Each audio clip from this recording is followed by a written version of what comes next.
so much, Jose, for jumping in there, but it's good to see everyone. We are having a little technical difficulties, but I think we will make it through today because this conversation is incredible and we're not gonna let anything hold us back from this moment, okay? But yes, just wanted to reiterate, I think just when I was hopping off, just welcoming folks and just wanted to encourage you to join this conversation, right? This conversation will be with me and Banu, just reflecting on her journey, but we also really want to hear your reflections, what's resonating with you, questions that you have that you'd like to ask Banu as well. That was super welcomed. And we're just excited to be able to have you here. So at the end of today's conversation, we'll have a Q&A segment too. And so you are welcome to raise your hand. And actually we want to invite you to join us on the stage. And so you won't show your camera, but your voice will be there and you're able to actually ask your question directly to Banu. So get excited for that. We can't wait to hear your voices and your questions. So before we slide into the conversation, if you are new to our cafecitos, if you are new to LatinxEd too, which is the organization sponsoring these cafecitos, just a little bit of history about that, and also to introduce myself. My name is Elaine.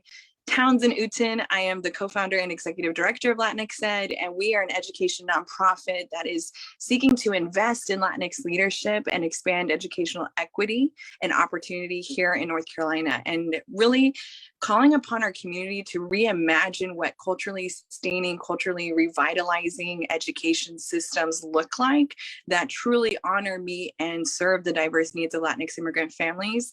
And so this work, this journey is personal. You're going to hear even more about that through Banu's lens and her own leadership too, but we are Latinx leaders out here that are trying to really push our state and our communities at the regional level as well to really think critically about how to better serve Latinx immigrant families. And so we invite you to join us in this movement. And so we're in this conversation today kind of peeling back the curtain for some real talk so that you can also learn about the journeys that are often not part of the mainstream, right? I think we're combating a narrative that Latinx education leaders don't exist. And the reality is that we are out here. There's incredible work happening across the state. And so LatinxEd has this opportunity to bring us all together to really amplify these voices and these lenses so that we can think critically about how we're moving forward together and advancing our community. And by doing that, our state, right, in our larger network here. So I will throw it over to you, Banu, and I would love to hear more about your journey. I know personally, I am representing Peru. That's where some of my cultural roots. Always gotta, I need a flag here just to wave the flag.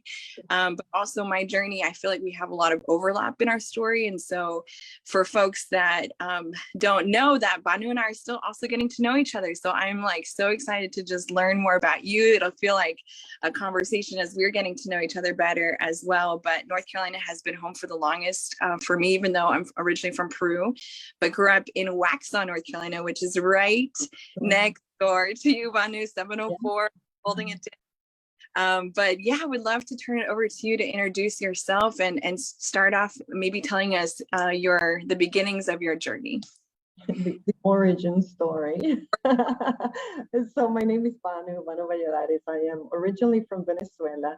I was one of those privileged kids, right? So I learned English starting in kindergarten. So by the time that it was time for me to come to the United States, I had language, I had, money, and I had traveled through the whole country. So I was that kid. And at the time, right, I went to a school where they tracked you into the sciences or the humanities because I was smart. I was tracked into the sciences. And so really my path, I came to the United States to go to college and get a degree in computer science. My idea was to perfect my English, go back to Venezuela, and just make a ton of money. That was my life dream. My mom is a teacher. My dad was a general manager of pharmaceuticals. So and I ended up in education really. That first year of college, of coming to the United States, even though I had money, I had language, I had traveled all over the place, and I understood the culture. It was really isolating. That contrast between home culture, where comunidad is the norm, to coming to the United States, where pulling yourself up by your bootstraps and individuality is the thing, was very isolating. And even though I had all of that, and I had my sister, again, talk about all kinds of privilege, I struggled. I really struggled emotionally.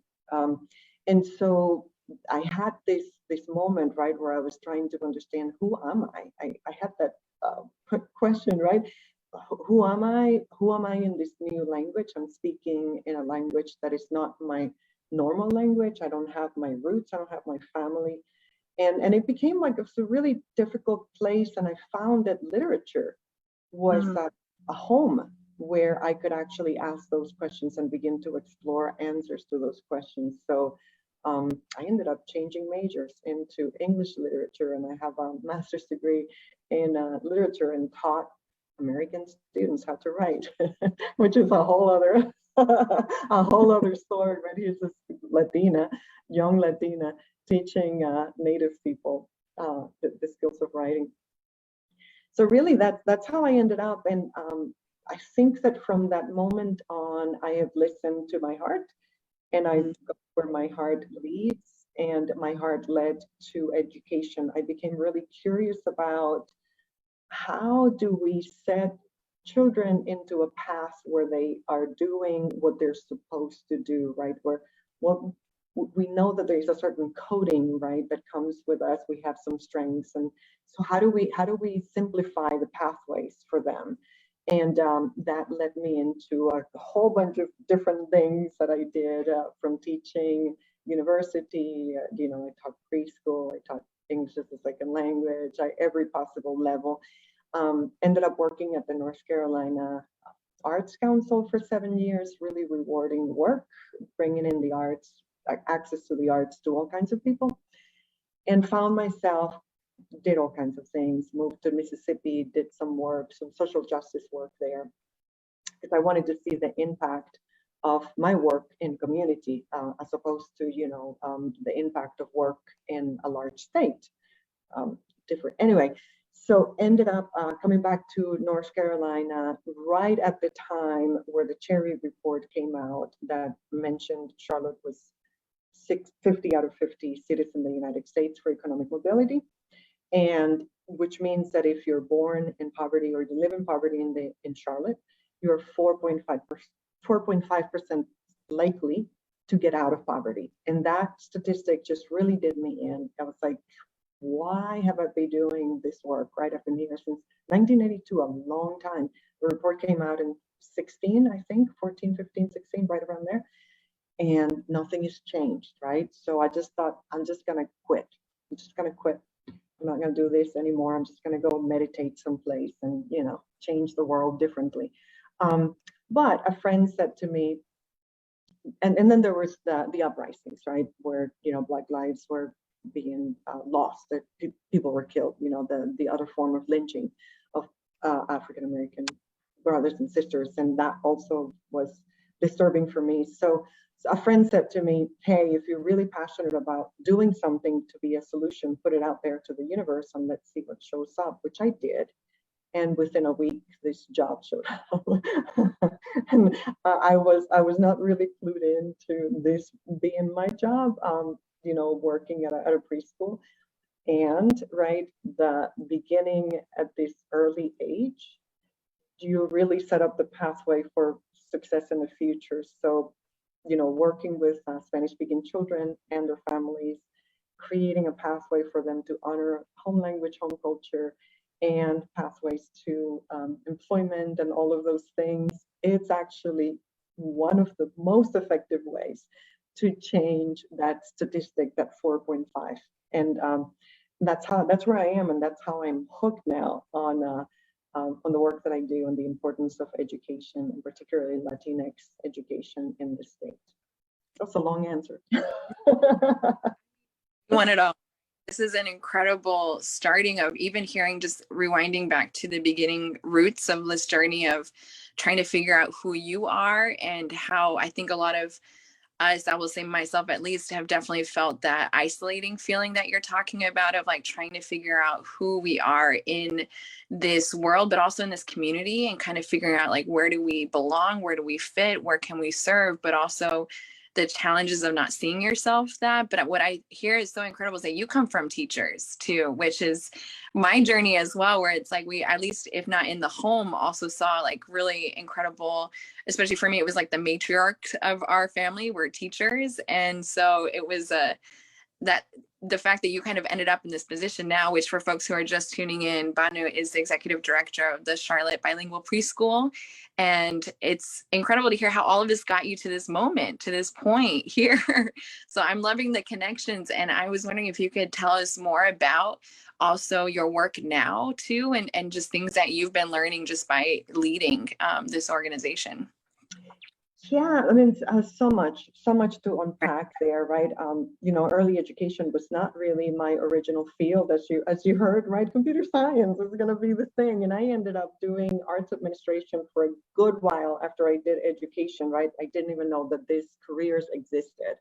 Things just kind of led, right? Doors opened. I paid attention. I listened. I showed up, and the constant was, how do I make a difference, right? Really, that was the constant. So, at Charlotte Bilingual Preschool, our goal is to prepare children, Spanish-speaking children, for success in school and life by providing them with a superior dual language, multicultural early education, right? And really, it's about honoring the home language, home languages, and the home cultures, and making sure that you feel like you belong and you're ready for success. So a lot of the work, right, is typical education work, and a lot of it is speaking language and hugging people, and a lot. So our work, it's really in three prongs. We started out with the preschool 3 and 4 year olds, just adorable little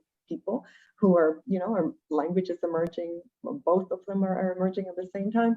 They're incredible parents who are full of strengths and dreams and all of that, and working with them to provide them with the tools that they want so that they can support their children's education in and outside of home, cafes, all kinds of things.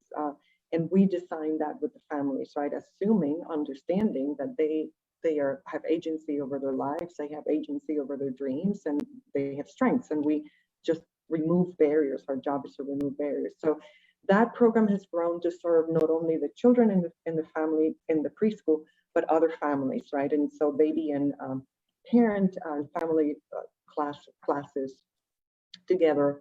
And then this workforce development work that it's been pretty fascinating. So when I came to Charlotte Bilingual, we had 108 children that we were serving in the preschool program.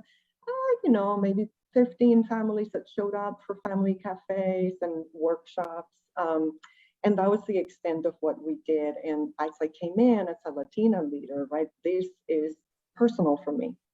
The fact that without access to a high quality early education, our children, our little Latinitos, are not going to make the 3rd grade reading test. They're not going to graduate high school.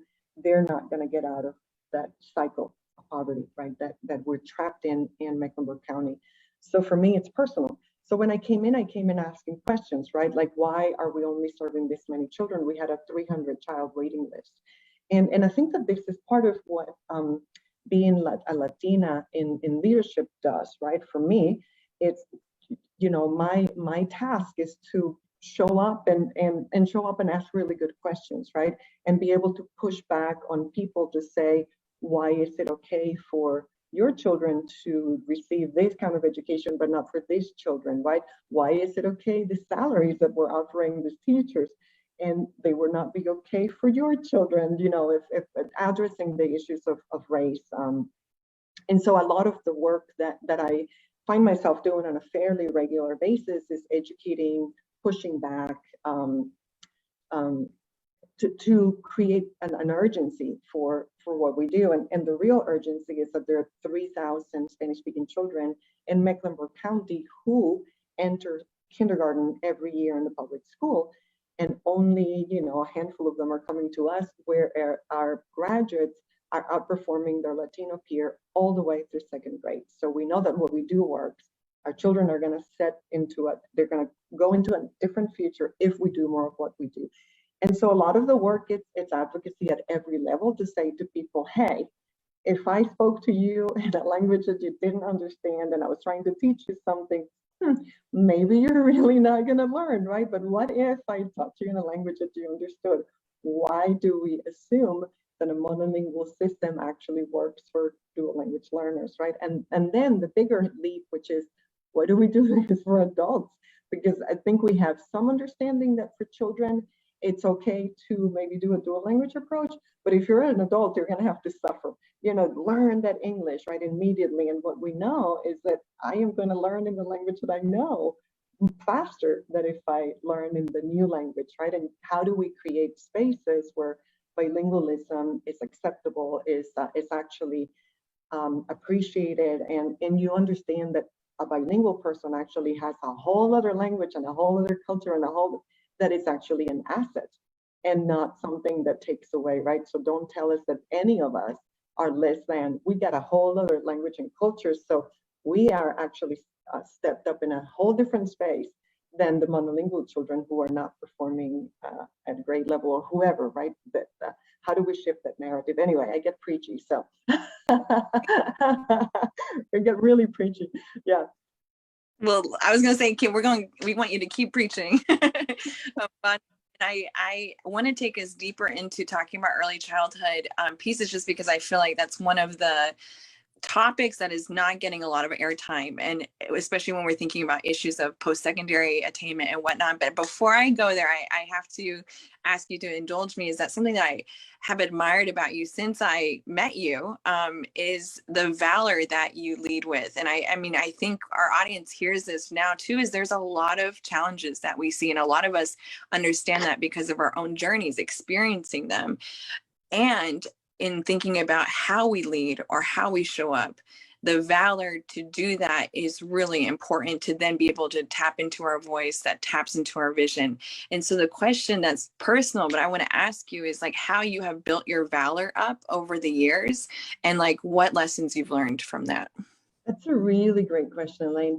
I came in from a culture that really admired American culture, and really that's code for white. Normative culture, right? So we, try to blend in. So, and I think that that's what the system does, right? It pushes you to be white because the white norm is a successful, right? You don't want to be anything other than be that, right? So for a long time, I contained myself, right? I tried to fit in, right? It's like I can't. I mean, my hands just kind of go, and I get really passionate, and I hated when people said to me that I was passionate, but that was what made me different. At the same time, right? Because there's the system really teaches you, or at least I learned from the system, right, that I should not stick my neck out, right? That I should be really careful about what I say. And the more that I understood about the system and how it's meant to do that, and to keep me in my place, right, and to keep the rest of us in our place, then the more that I had the courage to push back.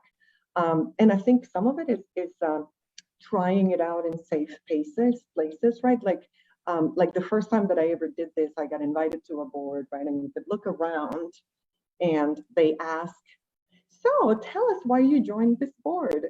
And literally, I would say, because I'm the token Latina, and you needed somebody like me to join, and here I am, right? And that was my very first time to test that, right? To test pushing, and it was safe to do that, and realizing if I don't bring this up, particularly in the South, the conversation is so black-white that Latino ends up being kind of nowhere, right? And that is the challenge of being Latino, is that we can pass sometimes, right? And that really, because the narrative hasn't been, we don't have a significantly huge Latino population, is not part of the narrative, so we can kind of be under the radar. But that also means that when we're under the radar, we have no voice, we have no power. And so how do we push back? And again, I think that it's been it's just getting more comfortable, right? When I push and there's nothing horrible happens, right? I can push again. And I found myself in meetings. There's this big meeting that I attend here. It's like 30 super powerful people, you know, and there I am. And I am one of two Latinas in this group of 30, very powerful people. And there was a meeting that it pushed my buttons in all kinds of ways, because it kept talking about Black and white children, right? And Latino children were nowhere. And the pictures were Black and white children, you know, and it was an education meeting, right? So they're trying to make decisions about how are we going to educate children. And I could feel, right, like that anger inside of me building, right? Like I'm triggered, right? This is bothering me. So I politely raised my hand, right, interrupt at the very beginning, and I say, hey, are we talking about just Black and white children? And here's a brown person with an accent, right? Facilitator, a white woman, looked at me and she went like, yep, and she kept going and kept doing, you know. So by the time that she finished, I was really trembling. I was so upset, right? And I had a choice, right, to just kind of keep it to myself or to bring it up. So I just raised my hand and I said, I just want you to know that exactly the way that this meeting has gone, everything about this meeting reflects my experience in the United States as a Latina. You do not see me, I do not count, and now I have to call you on it. And of course, you know, I'm doing that, I'm holding back tears because it's personal, and I'm feeling very uncomfortable. But I spoke what I had to speak. Somebody apologized. I don't know if it did anything, but for me, it was helpful. But then I had to go into my car, right, and just cry it out, because, you know, that's been my experience as an immigrant in the United States, right? That there's not enough representation. There's all that pushback, right? So how do we make rooms at tables for ourselves? How do we take up the space that we deserve, because we're human beings? It requires courage, right? And I think now I have 200 and some families and children that I can speak for. Not that they need my voice, but I have places at tables, and I can. So I feel el respaldo, right? Like they're my backup people, right? I've got 200 and some people behind me that I know I'm going to speak truth to power, because I know why I'm speaking, right? It's not about me. This is about how do we create a better future for everybody, including removing barriers for people who have been historically marginalized and our families who are now experiencing marginalization for, you know, economic reasons, language reasons, immigration status. It's just, you know, you add the pile. And, you know, and if you're still not even putting us in the conversation, this makes me angry, right? And we got to name it. We're going to be able to say, okay, come on. And right. So anyway, that's how, you know, it's so over time, built over time. Amen to that. Amen to that. And I just want to thank you for being so vulnerable and sharing these experiences with us. Because again, these are the stories that we don't hear often, especially when we think about the Latinx lens in leadership too. And I asked this question. I want to make a few observations here for especially students and younger people that are listening. But one is that one thing I'm hearing what you're saying, Banu, which I feel so agree, is just the thinking of where you are, where your comfort zone is, but where your safety zone is really a great way to think about how you stretch yourself. Because valor is not necessarily built overnight, or it might have like a short, like, how do you say, time limit to it? If it's like, okay, I'm going to bolster through this, but how do you find that consistency of feeling brave? But the testing space, there's a book called Staying Alive in the Dangers of Leading, and it's called Leadership Line. And that was such an important way to think about leadership critically, is that there are dangers to this, right? Like there are, to think that leadership is in this, you know, safety realm is not true, but there are spaces where we can feel safe enough to stretch our voice, to continue to build that practice of like, how do we exercise it and feel more confident in doing it? So that was the one piece that I was like, so valuable to think about, where am I safe so I can push myself, so I can be ready for the time to also navigate the times where I don't feel so safe, but I also feel like I have at least a safety net in the sense of my community. And it really matters that I use my voice in this moment. And who's in the room, I have to do this because it's true to my integrity, true to my values, and true to my vision, which is the other piece that I hear you also talking about, relying on. You're trusting yourself, you're trusting your experiences, you're trusting your vision, you're trusting your community. And that's another source that I'm seeing you pull your strength from, of like that willingness to show up in that way. Yeah, there's another space, you know, and I discovered this. I was kind of figuring out what I was doing with my life. Many times in my life, I've done this, right? And I was at a middle school, kind of walking a hallway. I wanted to do some sort of oral history project, something with somebody, right? And I am received by a whole bunch of young Latinas, they're high schoolers, and they immediately took me under their wing like auntie, and they started telling me their issues, right? The issues that I wish I had had somebody my age to talk to. You know, somebody my age to talk to me when I was their age, right? Like boyfriend stuff and sexual stuff, you know, like trauma, blah, blah, blah. And all of a sudden I could feel in my gut, right? Like in my solar plexus area, right? Like the gut level, that I could hear myself speaking from that space of, I know what this was like. This is what I wish I had heard from somebody, and it just came out. And I discovered my gut, which is like such an important place, because it's like the place of truth for me, right? So I check everything against that space. So I, if I'm speaking from that space, I'm not concerned about how things are going to come out. I'm not worried about, am I going to offend somebody? Because I know that this is my truth. And, you know, and the other thing that I've learned is that there are times when I'm very angry, and anger in general as an emotion, it's a flag, right? But it really is not particularly productive if you haven't built a relationship, right? For me, I think that long-term change happens in building relationships with people who are unlike you, who probably hold the complete opposite view of what you have, who have power to make a difference, and hanging in there with them until change can happen, right? And then when you you know, I have had people in government scream at me on the phone for a choice that I am making, you know, that it's the right choice for our people. And they are angry because it impacts the way that they are perceived.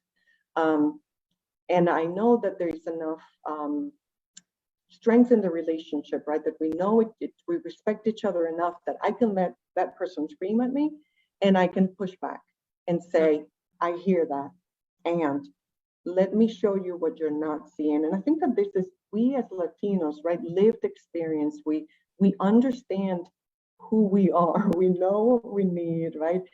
Most of the times the clash comes from somebody who doesn't know, who hasn't stepped, and they're making a decision that is completely clueless, right? So for me, the approach is to say, let me tell you what I see you doing now and who it's leaving out.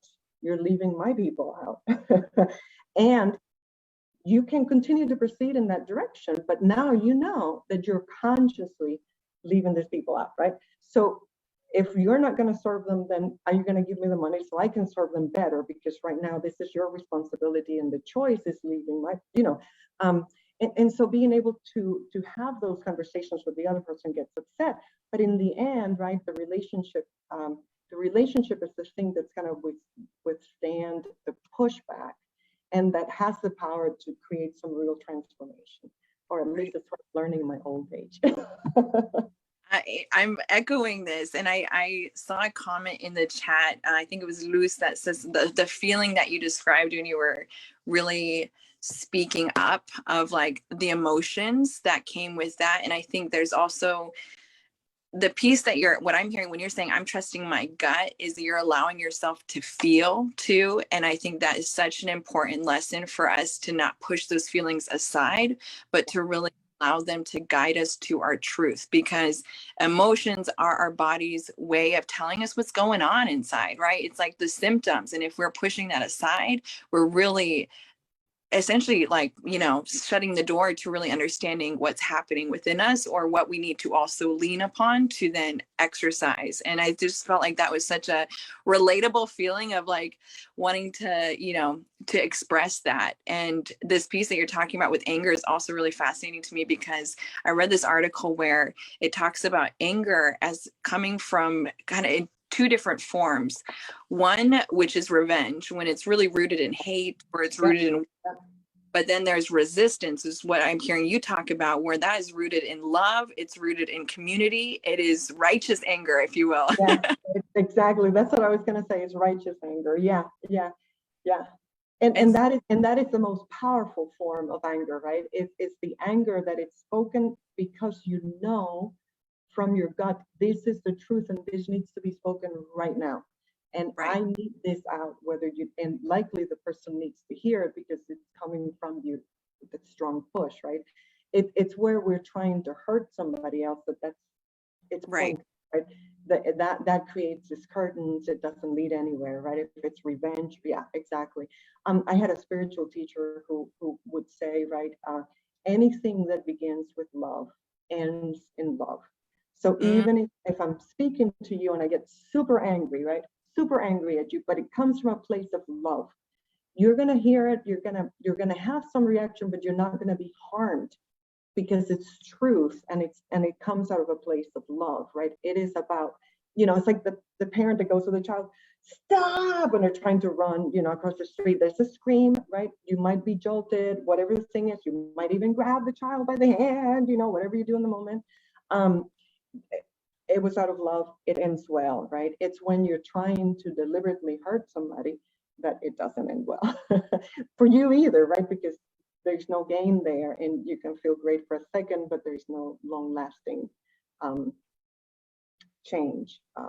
Yeah, that is powerful, and I'm so curious to connect this to the early childhood conversation around education, because that's another area where I feel like your experience and now your work also with the Charlotte Bilingual Preschool has also, I'm sure, unveiled even more challenges, but also opportunities that I'm excited that you're exercising your voice around, and your valor, and you're leaning into that. And so would love for you to share with us what are things that you wish people knew about this work, and also connecting the dots to post-secondary education too, or the outcomes, right? Because I feel like this is the conversation that often doesn't, like I said, get a lot of airtime. And so I would love to hear your thoughts.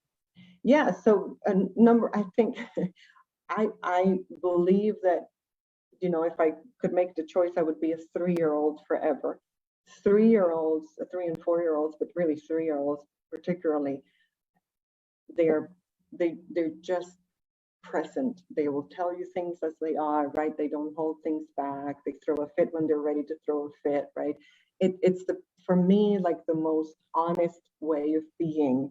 And the second that I walk into a classroom, I literally, and you will see me when you come visit, if you're crawling through something, I'll be crawling there. But I become a 3-year-old, and it's a joyful space, right? So I do believe that the majority of the things that we learn in life, we learn by 3, right? I think that it's also proven that that's a fact. But talk about critical, right? Like the brain is creating so many connections from pre-K, prenatal to that 3-year-old stage. And then you have a couple of more years until you're 5 before things begin to set, right? And we have that trajectory that without a high quality early education, you're going to start kindergarten behind. You're half as likely to meet the 3rd grade reading test, and that darn test is the thing that tells you whether you're going to graduate from high school, which also leads you to lack of career opportunities, right? If you're not going to do that. So essential to start right now. And again, and for our children in particular, when you look at Charlotte Mecklenburg School's children, but you should look at every data, our Hispanic children are only 40% of them are reading at grade level in 3rd grade, as opposed to 81% of their white peer, 81%. So those children are set to graduate, to create careers. Our children are not.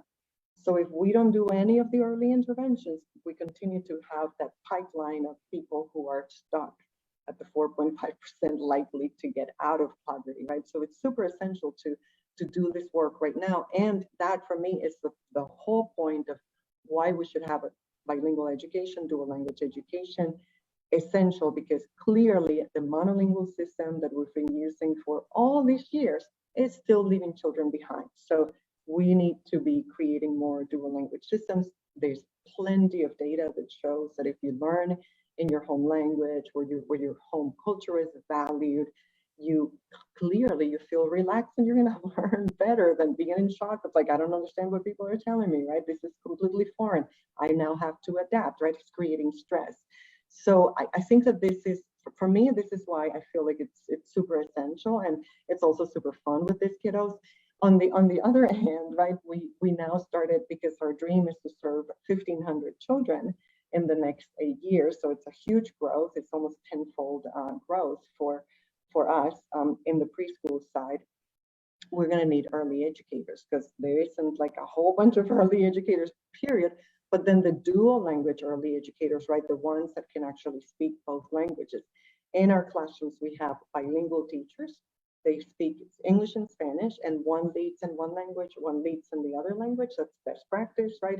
Child associates language with a person, and it's easier for them to learn.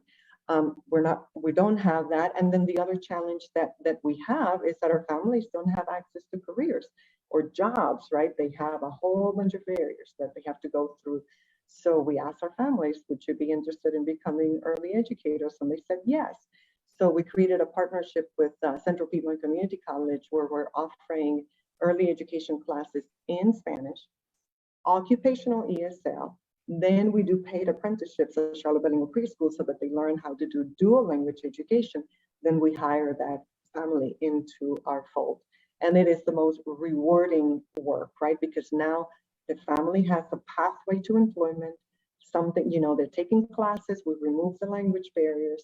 And I think that this is like the big, also, as we started getting into this business of how do we get families into community college, we're discovering what are the other systemic barriers right there, right? Begin with like, hey, do you have to do this online? Okay, now we have to have technology. Now we have to have digital literacy. Now we have to have the language because the thing is not in Spanish. And now you're gonna ask me things like, what's your student ID number? What is that? Culturally, I have no idea what that is. And then you're gonna ask me, are you a resident? And now I'm gonna completely freak out, because I think that you're asking me for my social security number or my status, right? And I mean, those are just like the beginning. How do I translate my transcripts? How do I get my transcripts from home, right? Like there's like 50 barriers that get in the way. And how to influence systems, that's our other work in advocacy. We're documenting all of those barriers, going back to the community college to say, okay, here are the barriers. And with all of that, we have 100 families taking classes to become early educators and at the community college. It is huge for us, right? Community college cannot recruit as many families as we're recruiting for early education careers, and we're doing it. So because we assign somebody to walk next to the family to help them negotiate the barriers, right? We don't know the system, we don't know the language, you need somebody to help you through it. And anyway, so those are the exciting connections, right? And so there's a whole bunch of additional barriers when it comes to, so how do we get you from there to the university to get your BK license and all of that extra stuff. But it's super essential for, particularly for our children, right? When there's so many Latino children, we need more educators. What our teachers, so we hire our teachers from our family community. They were parents at Charlotte Bilingual. They now, and literally what they say, they now are teachers, and literally what they say is, this is a place where I first made friends. This is the place where I felt welcome. This is the place where my child was accepted. This is what the place where we diagnosed my child with this learning disability, and we were able to provide the resources. He's thriving. I want to help. I want to be the lending hand for the next person, right? So it's super rewarding. And for children to see themselves. I mean, this is exactly where we started, right, with the conversation. You know, I come to the United States where there are no my people anywhere, right? When you see yourself represented in the classroom, when you can hear your language spoken, right? It is, you know, and to be able to demonstrate to people there are positions of leadership for brown people, for Latina people, right? We have the capacity, we have, and we now, my team is 60 people, a third of them are families, and 99% Latina, right? We have a handful of others, but it is an empowering place, right? So if we're looking for leadership, there's tons of it, right? And what a difference to be in the majority, in a space of your majority, than being always the brown. You know, I was the brown person in the English department, period. Latina. There were no Latina. There were maybe a handful of Black people, but when I was getting my bachelor's, there's nobody, right? And I remember my first experience in the United States, right? In the hallway there where the English department classes were, this woman, you know, comes to me with a little cane and she looks at me and she goes like, "What are you?" I never heard that question, right? So I just kind of point to myself and I go like, "Woman?" I was skinny, right? Short hair. I had no context for the question, but she was trying to get at ethnicity, right? She was an African American woman. I did not know the term. And then she said, "Oh, you're Latina." And that was the beginning, right, of being part of this label thing that I didn't have back at home. We didn't have back at home. We had other labels. And this understanding of what Latinidad is and the understanding of being the other. Anyway, so lots of that. So the real reason for that, this part of the preaching side, is like how important it is for all of you.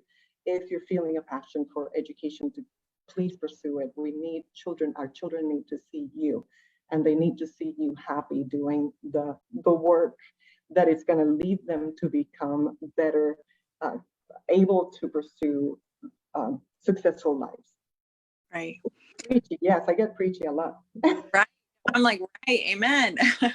I think also in the chat, just excitement over the possibilities that you're really tapping into of like, what if our parents are leaders? What if they are the teachers? And that makes a whole lot of sense. I'm thinking about, I have a 3-year-old right now. I'm thinking about his journey and how deeply we all care about, you know, his journey, especially in education.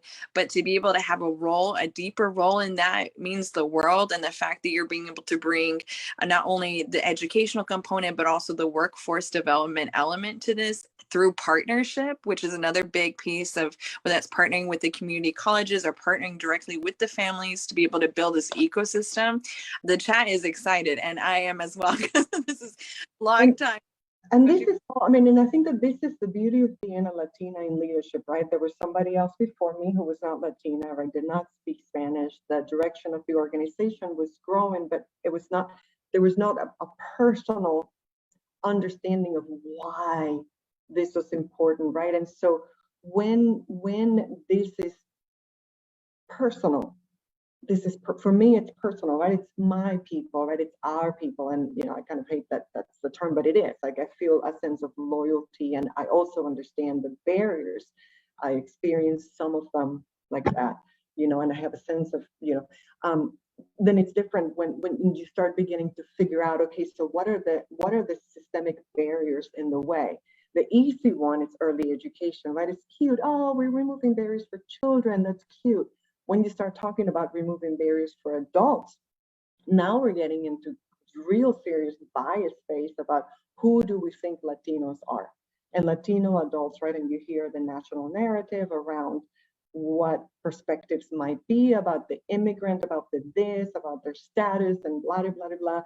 And that is, I think, is the spaces where we can have the real courageous conversations. We have to have the courageous conversations about dual language learners actually have more to offer than the monolingual child. They've got 2 languages. So don't look at them as deficient, look at them as having a whole new language plus, you know, the background of their home language. And then that other conversation to say, why don't we want to create pathways for the family? What, you know, and pushing back to say, tell me more about that, right? Why Why is there a little resistance? Why should we not talk about economic mobility for the family? Well, that's not what we do. Well, actually, it is what we do. Because if you want that child on a trajectory for success, you want that family to have wealth and to have pathways to employment, right? So if we're not courageous enough to talk about why we don't want to provide that, then we're not really doing the work, right? And our work becomes limited. So you have to be able to see it, the whole ecosystem that surrounds a child, right? It's not just the kid, it's everybody, right? It's the community and all of that. Yeah. Right. You can, this is the other thing. So this is I used to do some advocacy work, and when people get preachy like me, right, this is how you know they're doing what they're supposed to be doing. Because when you have passion about it, you actually have capacity to do something about it, right? You can actually learn that number one, you want to find that thing that is pulling at you, saying, whoa, every time I think about that, if I get really angry, great, that's the right emotion to get you to then say, now what can I do about it, right? Beginning, get that and now. Yeah. Absolutely. And I am just going to prep the audiences that we're about to turn over to Q&A. So get your questions ready. Go ahead and feel free to raise your hand too, so we know that you're interested in asking a question live here. But if I could ask you one more question, Banu, while the audience gets ready and gets their hands up and gets the questions ready, is advice. I feel like you've given us a lot of encouragement and also advice in this conversation to other, especially Latinx students or professionals that are in this room and considering the field of education, trying to figure out their pathway to their career. What advice or encouragement would you offer them? Yeah, I think the biggest lesson for me in my life has been follow your heart, right? Where that little voice that tells you, go look at that again, go do that. The feelings that are making you feel uncomfortable, right? There's so much, your body is so full of wisdom, right? There's this beautiful mind-body connection, right? We're not disconnected, right? So we know where we need to be, right? And if you're feeling lost, chill.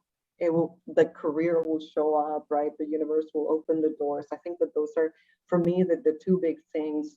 Two, if you want to be an educator, seek out other Latino people. I think that we do best when we have a gang of other people, Latine. This education, it's, clearly hang out with your peeps, because there is that sense of power in numbers, right?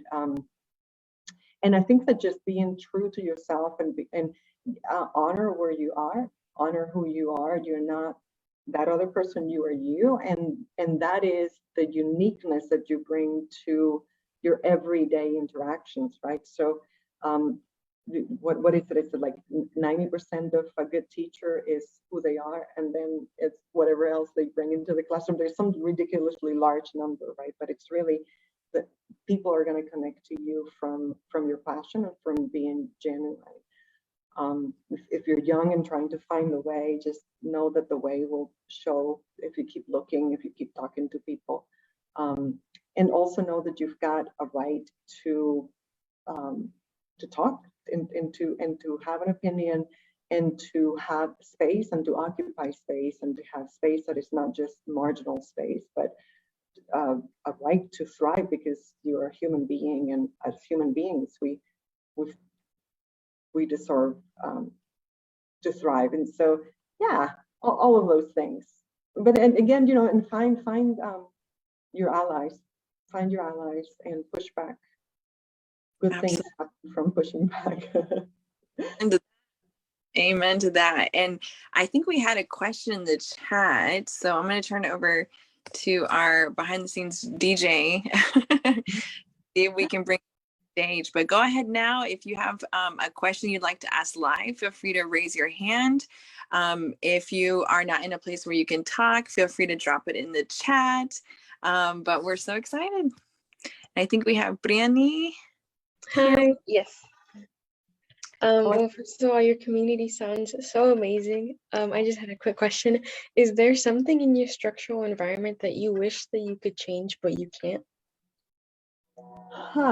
Boy, that's a brilliant question. Yes. The thing that hit me, this is not the thing that I studied. I kind of fell into early education, and so I bring a different kind of lens to early education. That first year that I was at Bilingual Preschool, our kids are thriving, families are doing well, and then here comes ICE and begins to pluck family members out of the community.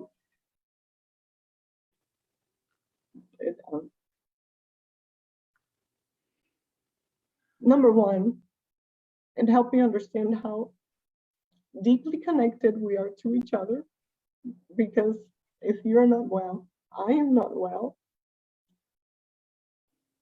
But for that child, it means they no longer have two incomes, or the main level of income. They have to live with somebody else.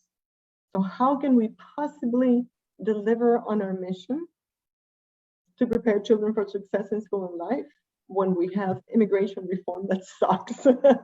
And I really do wish that this was something that I had some say on, and we do have some say on in who we vote for. This is, typically we just say, oh God, I'm so disillusioned with this system. We can do this, right? By being very perseverant, we will get to that place. But to me, this is like the place of most pain is, this system that creates so much disruption for children and families, not of their own doing, right? It's so I that would be the one. Yeah. Thank you so much for sharing. Yeah. Thank you. Thank you for the question, and thank you, Banu. The floor is open if somebody else would like to raise their hand and either come on stage, or again, you can drop your question in the chat. But thank you, Banu. As we think about the structural changes, it's so powerful to see you holding space for the practice of it all, but also thinking about the policy, the structural system level area as well. And I see we have a question coming through in the chat. And via Brian. Thank you, Brian, for tuning in. So his question is, what are the other areas of education that you believe we can plug in other instructional education? And Brian has never met a Latina principal before, or a librarian. So a question that he's thinking about of other areas that folks can plug in to the field.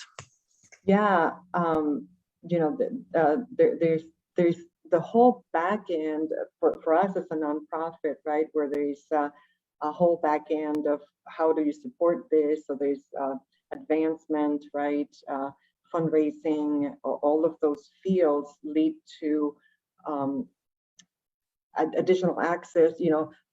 Finding a spot at a foundation would be transformative, right? If you can find a spot that supports, and a foundation that supports education, that's another field. There's a whole bunch of therapy support, right? That is not directly, speech and behavior, all of that, right? How do you support children? How do you support families? That whole family programs for us is it's a whole area of support. Family counseling. There's a ton of ways that you can impact the educational well-being of a family outside of being in the classroom. And I think that we definitely need to be courageous about serving on the Board of Education, right? Your local board, trying to get more people elected. We gotta get more representation, because if nobody is in your face about the issues, you don't think about it, right? But again, it goes back into it all being a black and white, because the history is so much longer. And finally they're noticing, right, that, oh yeah, there's a problem here. And we don't tend to be seen, but I think we need to be like little mosquitoes, right, just constantly buzzing around people and creating spaces, serve on boards, serve on volunteer places, right? There's so many ways that you can be a tutor, be a mentor, lots of ways to really impact the system from whichever angle you want to look at it. Again, I didn't know that this was a career option. My first career option was arts administrator. It's like, what was that? And it was really out of following my heart that things led to one thing and the next. But I've been 100% committed to education because I know that this is where transformation happens. If we want to see change, we really should be committed to both public education and then all kinds of education at every level. Yeah. Amen to that. Yeah, there is. And I just to echo what you're saying is that there is room for you. If you're out there just listening, figure out like, how do I help? How do I contribute? There's so many different opportunities. Instructional education, being a teacher, principal, school leader, it's one of those many, many pathways that exist. And the challenge, I would say, is to really get in touch with your own gifts and your own vision and also your own power, because we have the power to create change together and getting plugged in. And this is the opportunity, right? You're now connected to leaders like Banu, which is so exciting. So if you're looking for that connection, that touch point to like dig deeper, we are here. Our organizations are here to help you find your place. And it's just exciting, Banu. Your leadership is incredible, and just your vision that you're doing. So just want to thank you for being with us and dropping and preaching and dropping the knowledge and your experiences. I can't wait for a part 2, and just so much for joining us.